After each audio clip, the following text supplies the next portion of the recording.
Hello travelers, and today I thought I'd start a new kind of series called Storytime with Futuretime. Wow, what a cringy fucking name. Whatever. It's only like one video. That'll probably spread to 2 or more videos. That's great. So today I'm gonna be talking about a story from 5th grade. So as you know, I'm ending my 8th grade year. I'm going to high school next year. Oh god, I feel fucking old. And this video is from the end of 5th grade, so that was quite a while back.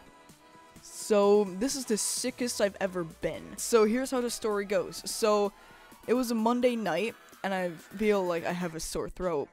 And I went to school that day, but you know, I didn't have the clearest of voice. I could still talk though. And I could still, you know, actually breathe oxygen, and so I didn't suffocate, which is good.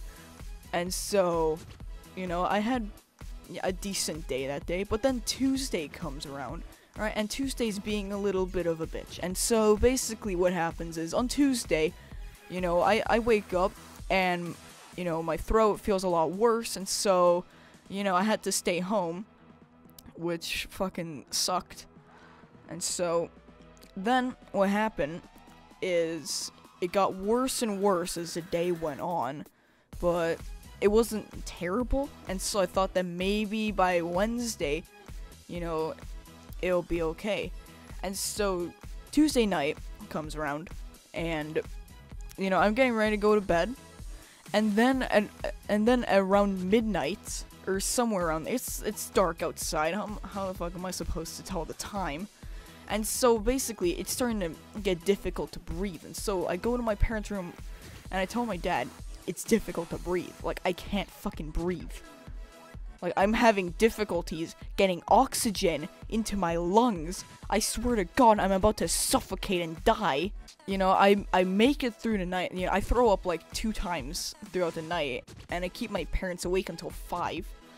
And so, then on Wednesday, my dad drives me over to the local clinic, and they're basically like, yeah, we haven't got a fucking clue what's wrong with you. You better go to the hospital over here.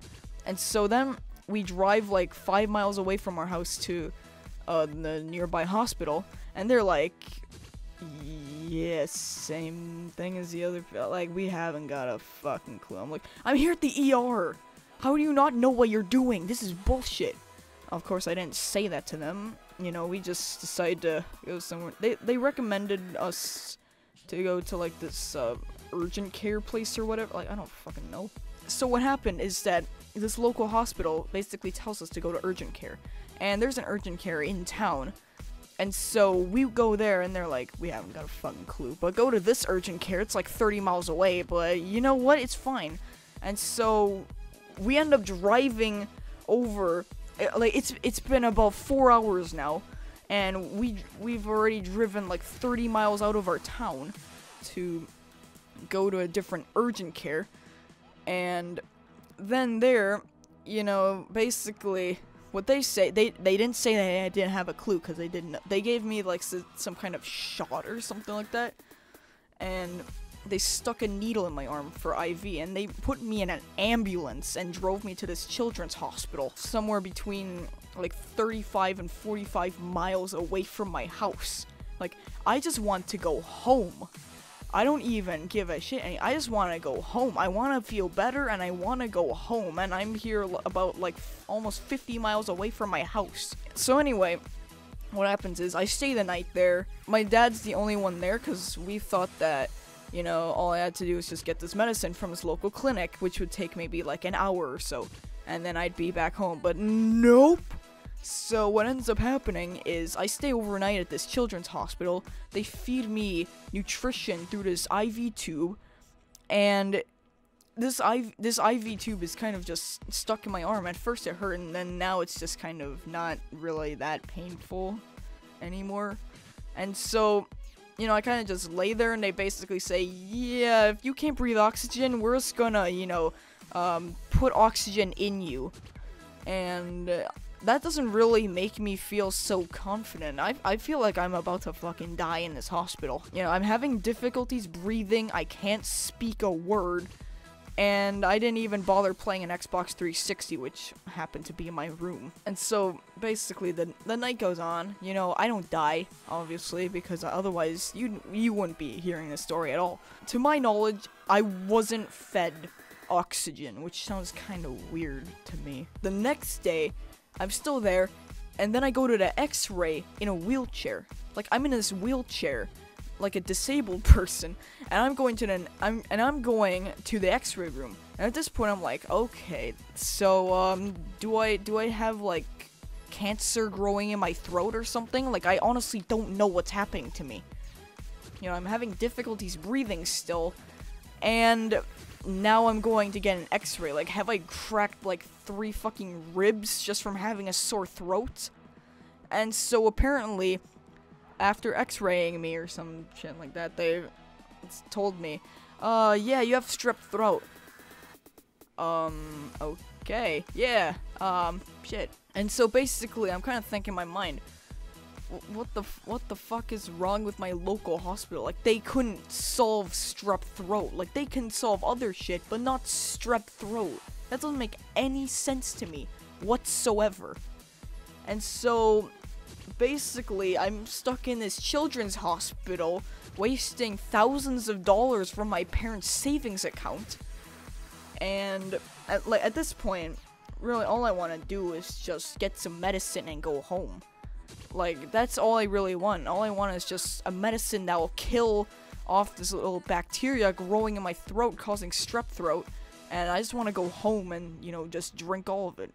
Okay, that's probably inappropriate for YouTube, but, hey, you know what? Screw it. Then after that, you know, they find the right like, I go back to my room, and I stay there for 2 hours. And then, after, you know, a couple hours, you know, the nurse comes to get me, and I can walk. Like, I can walk there, but when I was taking the X-ray, I was in a wheelchair. Like, why do I have to be in a wheelchair? I can fucking walk. I walk to the pharmacy area, or not really a pharmacy area, but the place where they give you the drugs. Not illegal ones, you know, that would not be good, but they gave me legal prescription drugs, to cure my strep throat. And so basically I get this, and I have to take one of these as soon as I get home, and I'm like, yes, I get to stay home. You know, I feel like maybe I'll be able to stay home tomorrow. But probably not, let's be honest, I have to go back to school. I stay there, I get fed real food, not this IV shit that just comes out of this, like, tube that's stuck in my vein.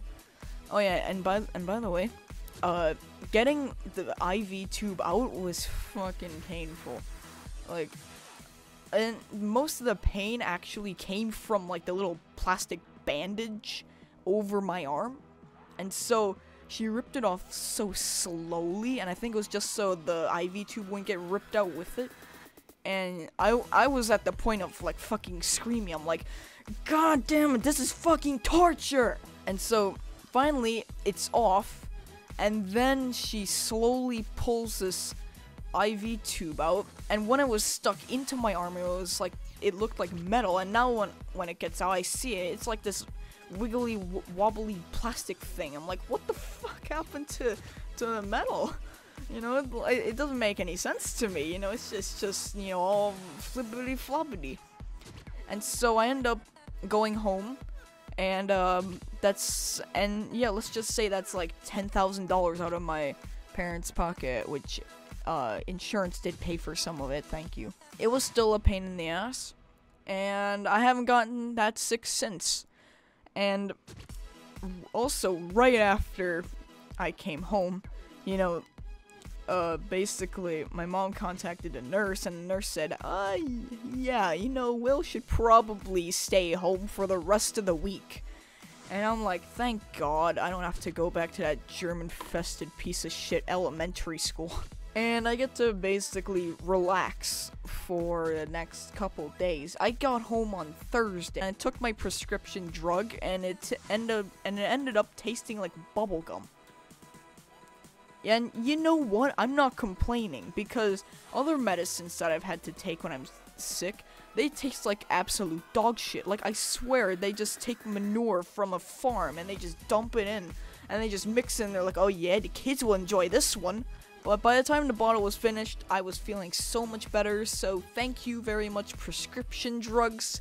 I never want to take you again, because you're a fucking pain in the ass. Sorry, but it had to be said. And so anyway, that is my story on how I was super sick back in 5th grade. If you really hate this kind of video, then you can dislike the video for all I care. Like, I really don't give a shit. If I have any more stories to talk about, then I will make this a series. But for now, this is only gonna be a singular video that I'll probably put into its own playlist for whatever reason. But thank you very much for watching this video anyway. I hope you enjoyed it. And as always, travel safe.